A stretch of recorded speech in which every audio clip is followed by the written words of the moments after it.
Hello again everyone, welcome back again di Old Coins Update. And di video update hari ini kita bakal review untuk koin Chainlink. Lagi-lagi ini adalah koin ketiga voting dari teman-teman sekalian yang dilakukan pada Telegram. Dan kemarin ada yang nanya gimana soal H-bar. Mampirlah teman-teman ke Telegram kita. Kita ada update video untuk H-bar setiap hari. Probably around jam-jam sekarang ya. Saya akan bikin video update-nya. Jadi hari ini udah hari kedua nih untuk H-bar update. Dan ya kita sama-sama cari peluangnya di sana. Gitu ya kira-kira.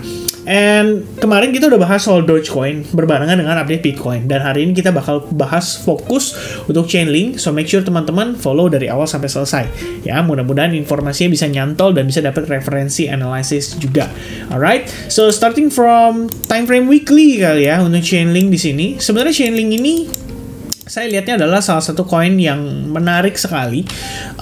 Karena semenjak bulan Mei 2022 sampai dengan terakhir bulan Juni 2023, maaf teman-teman. Jadi 1 tahun 1 bulan kita baru ngelihat yang namanya Chainlink itu create lower low. Itu pun sifatnya seperti fake out.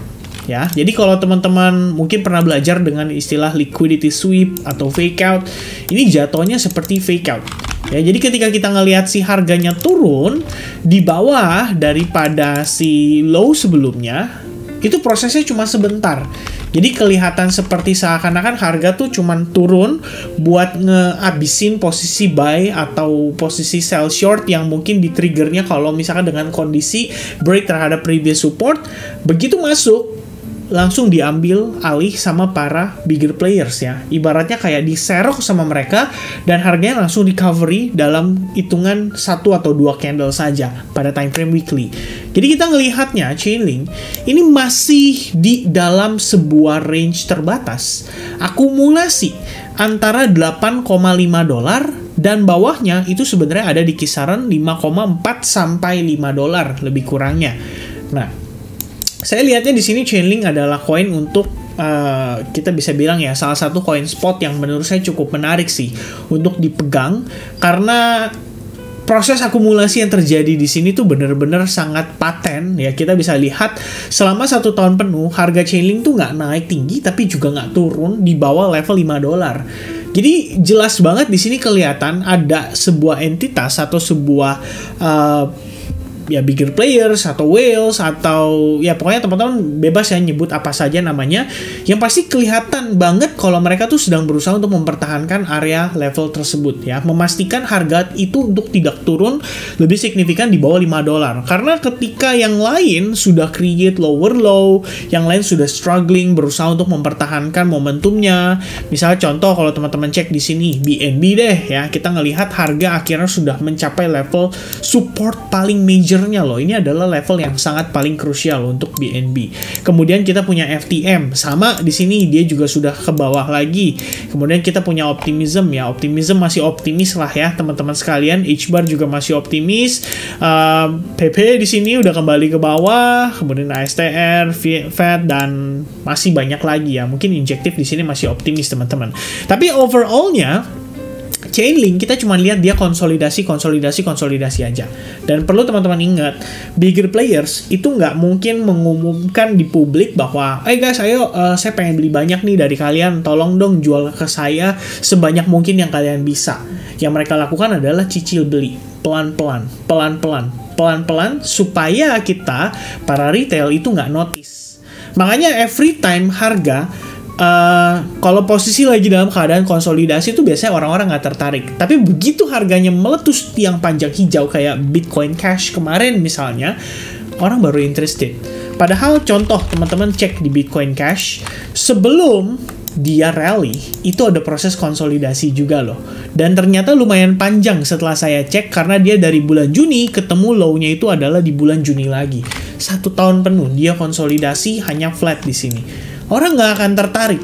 Tapi begitu ngelihat candle hijau seperti ini, orang-orang baru notice ya. Dan ketika mereka notice, udah telat. di sini posisinya sudah menjadi likuiditas ya. Jadi begitu orang-orang berpikir kayak wah ini dia nih akhir koinnya gerak nih, saatnya beli sekarang, belanja sekarang. Ketika belanja ya ternyata jadi likuiditas dari para bigger player saja. Karena kita nggak pernah tahu sampai sejauh mana para pemain besar ini akan memainkan harganya. Satu hal yang kita tahu adalah kalau teman-teman interested untuk beli sebuah koin, pastikan koin tersebut sedang dalam progres akumulasi yang kelihatan banget lah setidaknya secara price action, dan ya sebisa mungkin koin-koin blue chip lah kalau kita bilangnya gitu ya, supaya kita juga confident gitu loh untuk megang koin tersebut sampai next bull run. Oke, so that's yang terlihat pada Chainlink pada time frame weekly.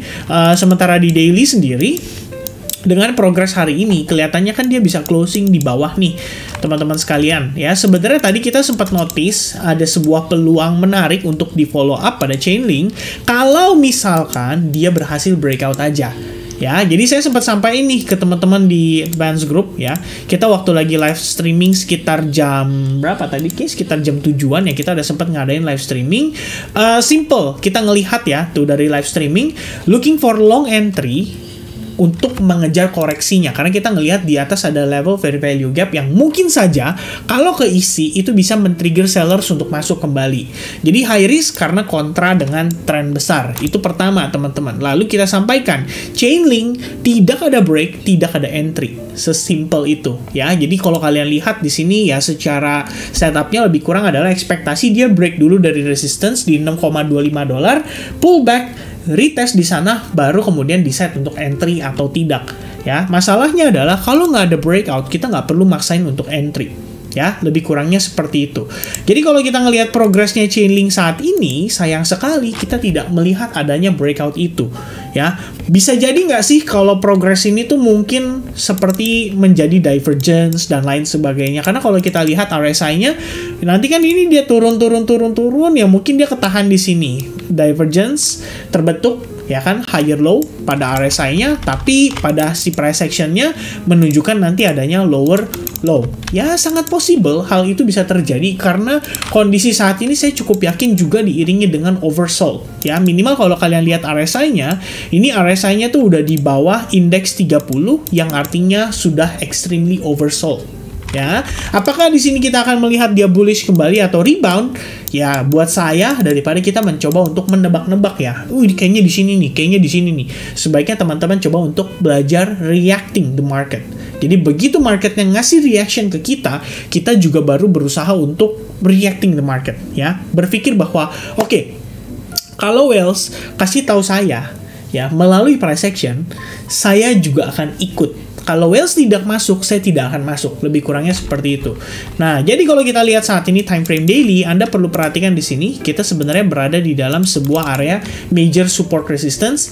Di sini sebelumnya merupakan resistance, become support, kemudian support, breakdown, and become resistance, holding sedikit, ternyata di higher low, break ke atas, dan akhirnya become support, ya. Jadi saat ini kita sedang berusaha untuk break dari level tersebut, dan kalau close candle time frame daily bisa di bawah level itu, ini berarti sebenarnya kita perlu mengantisipasi possibility untuk si Chainlink kembali terkoreksi, bahkan serendah-rendahnya dia bisa kembali sampai ke level ini, lebih kurangnya, teman-teman. Dan itu ada di kisaran $5,4, menjadi area yang lumayan ideal lah ya dipertimbangkan untuk melakukan akumulasi kembali buat teman-teman yang sudah percaya pada fundamentalnya Chainlink untuk jangka panjang.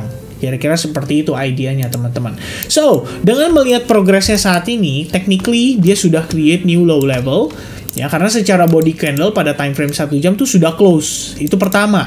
Kedua, kalau kita berbicara untuk time frame 3 jamnya, sebenarnya lebih di atas lagi. Dan probabilitas untuk dia close di bawahnya itu menurut saya cukup tinggi. Mengingat waktunya hanya tinggal sekitar 1 jam 44 menitan ya sebelum close candle pada time frame 4 jam. Dan kalau lihat progresnya juga, ya di sini kita bisa lihat ada probabilitas dia membentuk seperti semacam descending triangle pattern. Dan kalau misalkan berdasarkan technical only Anda ukur seperti ini, sebenarnya targetnya nggak akan terlalu jauh ya, mungkin sekitaran 5,8 atau dia nge-fill weak candle yang terbentuk pada pergerakan tanggal 18 Agustus saja. Atau kalau teman-teman mau ekstrim, kita ukurnya berdasarkan panjang tiangnya, which is seperti ini ya, bisa sampai $5 teman-teman sekalian. Tapi saya ngelihatnya ya kecil lah probabilitas untuk ke arah sana, karena kita tahu layer of defense di bawah tuh ada banyak sekali. Dari level $5,4 aja tuh sudah terdapat di situ ada semacam buy side imbalance ya kalau kita ngelihatnya, karena buyers di sini tuh sangat agresif waktu ngangkat harga si Chainlink untuk bergerak kembali di atas area resistance-nya. Jadi saya pikir di sini ya patut diperhitungkan lah. Saya pikir bisa banget untuk men-trigger banyak buying order pada level atau area tersebut. Itu bisa di-consider. Jadi apakah dia akan kembali di bawah sampai $5,2? Menurut saya mungkin kecil ya peluangnya. Tapi paling tidak kalau teman-teman mau antisipasi ya Anda bisa lihat lah di sini terdapat level support resistance. Nah, ini akan menjadi area paling dekatnya untuk si Chainlink retest ya, apabila close candle terjadi dalam keadaan bearish seperti sekarang ini dan terjadi pada time frame 4 jam. Jadi begitu dia close candle body di bawah, nah itu kalian boleh mengantisipasi probabilitas untuk Chainlink naik koreksi menuju ke harga yang lebih rendah lagi. Ya, overall-nya dari apa yang terjadi saat ini, kita jadi mengetahui bahwa tidak ada orang yang tertarik untuk beli Chainlink pada harga saat ini. Mungkin ada, tapi sifatnya retail. Tapi kalau kita berbicara bigger players, they don't interested yet. Ya, mungkin kita perlu nunggu sejenak sampai ada reaction kembali dari sisi buyersnya, baru teman-teman decide ya apakah di sini Anda saatnya untuk melakukan akumulasi atau Anda perlu sabar sedikit menunggu sampai dia testing ke level yang Anda harapkan. Karena selama momentum sellers masih agresif, selama kita belum melihat ada indikasi reversal, teman-teman nggak perlu berasumsi terburu-buru dan tidak perlu memaksakan sesegera mungkin. Okay? So I guess that's the quick update for Chainlink, and I'll see you guys again in the next update for Bitcoin. Dan jangan lupa juga untuk mampir ke grup Telegram kita karena kita akan update untuk H-bar juga. Alright, see you guys again soon. Cheers guys, bye bye.